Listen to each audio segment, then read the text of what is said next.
ഒരു കൂട്ടം ആളുകളെ എങ്ങനെയാണ് ഭ്രാന്തന്മാരാക്കുന്നതിൻ്റെ കൃത്യമായ തെളിവാണ് ഇപ്പോൾ കേരളത്തിലെ ഇടതുപക്ഷ മന്ത്രിമാർക്കെതിരെ, പ്രത്യേകിച്ച് ആരോഗ്യമന്ത്രിക്കെതിരെ വളരെ കരുതി കൂട്ടി KSUവും യൂത്ത് കോൺഗ്രസും നടത്തിക്കൊണ്ടിരിക്കുന്ന അതിക്രമം.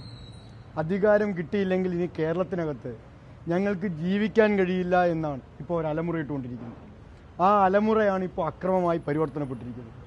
ഈ അക്രമം നടത്താനും ആരോഗ്യമന്ത്രിയെ, കേരളത്തിലെ ഏറ്റവും സവിശേഷമായ വകുപ്പ് കൈകാര്യം ചെയ്യുന്ന ആരോഗ്യമന്ത്രിയെ അക്രമം കാണിക്കാൻ വലിയ അത്യുത്സാഹം കാണിച്ച ഈ KSUക്കാരോട് ഒരു വിദ്യാർത്ഥി എന്ന ഞങ്ങൾ ചോദിക്കുന്നത്, ഈ കഴിഞ്ഞ 10 വർഷക്കാലം ന്യായമായ ഏത് വിദ്യാർത്ഥിയുടെ ആവശ്യത്തിലാണ് ഈ KSUക്കാരൻ്റെ ഈ ചോരതളപ്പ് നമ്മൾ കണ്ടിട്ടുള്ളത്?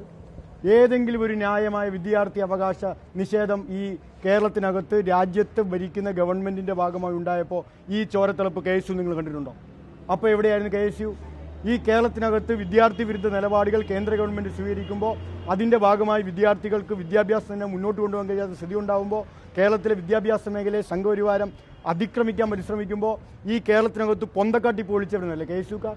അന്നവർ രക്തം തിളച്ചില്ലല്ലോ. എന്താ അവർ രക്തം തിളയ്ക്കാതിരുന്നത്? അന്നവർ രക്തം തിളയ്ക്കാതിരിക്കുകയും ഇപ്പോൾ കേരളത്തിനകത്ത് തെരഞ്ഞെടുപ്പ് എടുക്കുമ്പോൾ അധികാരത്തിന് വേണ്ടി എന്ത് വൃത്തികെട്ട പണിയും ചെയ്ത് അധികാര കസേര പിടിക്കാൻ വേണ്ടി, ആരോഗ്യമന്ത്രിയെ കരിവാരിത്താക്കാൻ വേണ്ടി ബോധപൂർവം അക്രമം നടത്തി, അക്രമം ഒഴിച്ചുവിട്ട് ആരോഗ്യമന്ത്രിയെ ആക്രമിക്കാനുള്ള പരിശ്രമം നടത്തി. എന്ത് വിഷയം? 5 വർഷത്തിന് മുമ്പുണ്ടായൊരു വിഷയം. ആ വിഷയത്തെ അടിസ്ഥാനപ്പെടുത്തി ഉയർന്നു വന്ന സമയത്ത് തന്നെ കൃത്യമായി പരിശോധിക്കുമെന്നും പരിശോധിച്ച് നിലപാട് സ്വീകരിക്കുമെന്നും കേരളത്തിലെ ആരോഗ്യമന്ത്രി വ്യക്തമാക്കുമ്പോൾ, ആ വ്യക്തമാക്കിയ കാര്യത്തെ അടിസ്ഥാനപ്പെടുത്തി പിന്നീടും അതിക്രമിക്കാനേ തയ്യാറാവുന്നു. ഈ കേരളത്തിലെ ആരോഗ്യരംഗം അത്രയ്ക്ക് മോശമാണെന്ന് ചിത്രീകരിക്കുന്നത് ആർക്ക് വേണ്ടിയിട്ടാണ് ഇവർ ശ്രമിക്കുന്നത്? ആ ആരോഗ്യമന്ത്രി ആക്രമിക്കുന്ന ആർക്ക് വേണ്ടിയിട്ടാണ്? ഇപ്പോൾ കഴിഞ്ഞ ഉമ്മൻചാണ്ടി ഭരണകാലത്തെ പറ്റിയും കേരളം ഗൗരവമായി ചർച്ച ചെയ്തുകൊണ്ടിരിക്കുകയാണല്ലോ. എത്രയായിരുന്നു ഉമ്മൻചാണ്ടിയുടെ ഭരണകാലത്ത് കേരളത്തിൽ ശിശുമരണ നിരക്ക്? ഇതൊക്കെ ഓർക്കണം. 12 ഉമ്മൻചാണ്ടി കേരളം ഭരിക്കുമ്പോൾ, ശ്രീ ഉമ്മൻചാണ്ടി കേരളം ഭരിക്കുമ്പോൾ കേരളത്തിൽ ശിശുമരണ നിരക്ക് ഇപ്പോൾ അത് 5ലേക്ക് കുറഞ്ഞു വന്നത് രാജ്യത്ത് തന്നെ ഏറ്റവും കൂടുതൽ ശിശുമരണ നിരക്കുള്ള കേരളം എന്ന സംസ്ഥാനമായി അടയാളപ്പെടുത്തിയത് ശ്രീമതി വീണ ജോർജും ശ്രീമതി ശൈല ടീച്ചറും ഉൾപ്പെടുന്ന ആരോഗ്യമന്ത്രിമാരുടെ ഏറ്റവും മികവുറ്റ പ്രവർത്തനമാണ്. അത് ഇടതുപക്ഷത്തിൻ്റെ പ്രവർത്തനമാണ്. ആ പ്രവർത്തനത്തിന് നേതൃത്വം കൊടുത്തതിനാണോ വീണ ജോർജിനെ ഇവർ ആക്രമിക്കാൻ ശ്രമിക്കുന്നത്? കേരളത്തിൽ ഏറ്റവും കുറവ് മാതൃനിരക്കുള്ള സംസ്ഥാനമായി കേരളത്തെ മാറ്റിയതിനാണോ വീണ ജോർജിനെ ഇവർ ആക്രമിക്കാൻ ശ്രമിക്കുന്നത്? 25 ലക്ഷത്തോളം മനുഷ്യർക്ക് സൗജന്യമായി കഴിഞ്ഞ 5 വർഷക്കാലത്തിലേക്ക് ചികിത്സ കൊടുത്തതിനാണോ വീണ ജോർജിനെ ഇവർ ആക്രമിക്കാൻ ശ്രമിക്കുന്നത്? ഏതാണ്ട് 8,000 കോടിക്കടുത്ത് രൂപ കേരളത്തിൽ സൗജന്യമായി ചികിത്സ കൊടുക്കാൻ കഴിഞ്ഞ 5 വർഷക്കാലത്തിലേക്ക് സാധിച്ചതിനാണോ ഈ മന്ത്രി ഇവർ ആക്രമിക്കാൻ ശ്രമിക്കുന്നത്? 5316 വരുന്ന പ്രൈമറി ഹെൽത്ത് സെൻ്ററുകളെ കുടുംബാരോഗ്യ കേന്ദ്രങ്ങളായി പരിവർത്തനപ്പെടുത്തി മികവിൻ്റെ കേന്ദ്രമാക്കി മാറ്റിയതിനാണോ വീണ ജോർജിനെ ആക്രമിക്കാൻ ശ്രമിക്കുന്നത്? താലൂക്ക് ആശുപത്രിയിൽ ഡയാലിസിസ് സെൻ്റർ ആരംഭിച്ചതിനാണോ വീണ ജോർജിനെ ആക്രമിക്കാൻ ശ്രമിക്കുന്നത്? സൂപ്പർ സ്പെഷ്യാലിറ്റി ഹോസ്പിറ്റലുകളായി ജില്ലാ ആശുപത്രികളെ മാറ്റിയാണ് ആക്രമിക്കാൻ ശ്രമിക്കുന്നത്? താലൂക്ക് ആശുപത്രി, ജില്ലാ ആശുപത്രികൾ ഉൾപ്പെടെ അവയവമാറ്റ ശസ്ത്രക്രിയ ഉൾപ്പെടെ നടത്താൻ കഴിഞ്ഞ സംവിധാനമായി ആരോഗ്യരംഗത്തെ പരിവർത്തനപ്പെടുത്തുന്നതിനാണോ ഇവർ വീണ ജോർജിനെ ഇവരെന്തിനാണ് ആക്രമിക്കാൻ ശ്രമിക്കുന്നത്?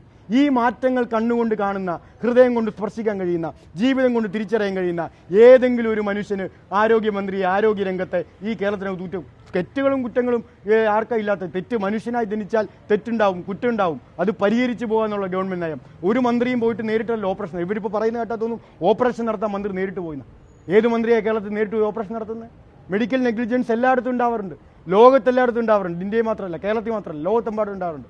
600ഓളം മെഡിക്കൽ നെഗ്ലിജൻസ് കേരളത്തിനകത്ത് സ്വകാര്യ ആശുപത്രി ഉണ്ടാകുമ്പോൾ ഒരു സ്വകാര്യ ആശുപത്രിയുടെ മുന്നിലേക്ക് മാർച്ച് നടത്താൻ ഈ KSUക്കാരന് ധൈര്യം ഉണ്ടാവുന്നില്ലല്ലോ.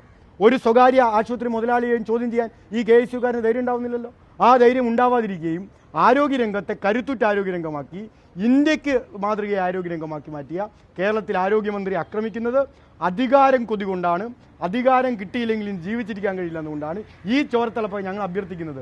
ഈ ചോരത്തിളപ്പൊക്കെ KSUക്കാർ കാണിക്കേണ്ടത് വിദ്യാഭ്യാസ അവകാശം നിഷേധിക്കപ്പെടുമ്പോഴാണ്.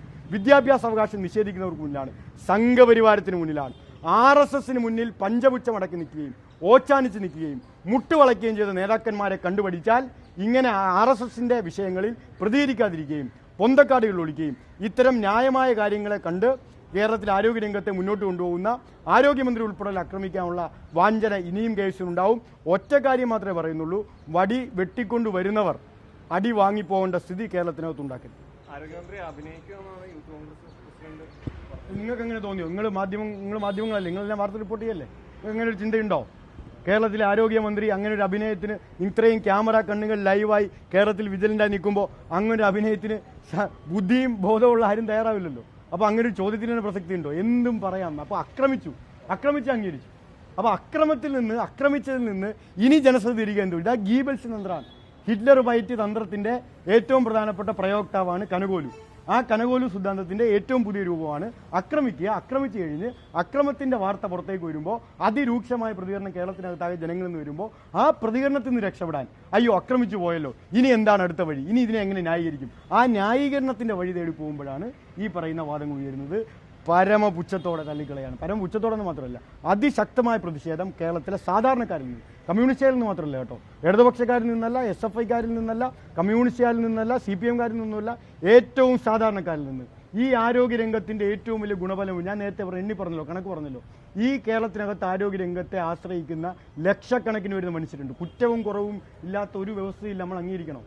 ആ വ്യവസ്ഥയിൽ പോലും, ഈ മുതലാളിത്ത വ്യവസ്ഥയിൽ പോലും ഈ ആരോഗ്യരംഗം ഉൾപ്പെടെയുള്ള കാര്യങ്ങൾ മുതലാളിമാരാണ്, ഗവൺമെന്റ് അല്ല ഫണ്ട് ചെയ്യേണ്ടതെന്നൊരു നയം രാജ്യത്താകെ സ്വീകരിക്കുമ്പോൾ അതിന് വിഭിന്നമായൊരു നയം സ്വീകരിച്ച് മുന്നോട്ട് കൊണ്ടുവന്ന ഗവൺമെന്റിന്റെ മന്ത്രിയെ സംരക്ഷിക്കാൻ വേണ്ടി കേരളം ഒറ്റക്കെട്ടായി രംഗത്തിറങ്ങും. ഞാൻ പറഞ്ഞു.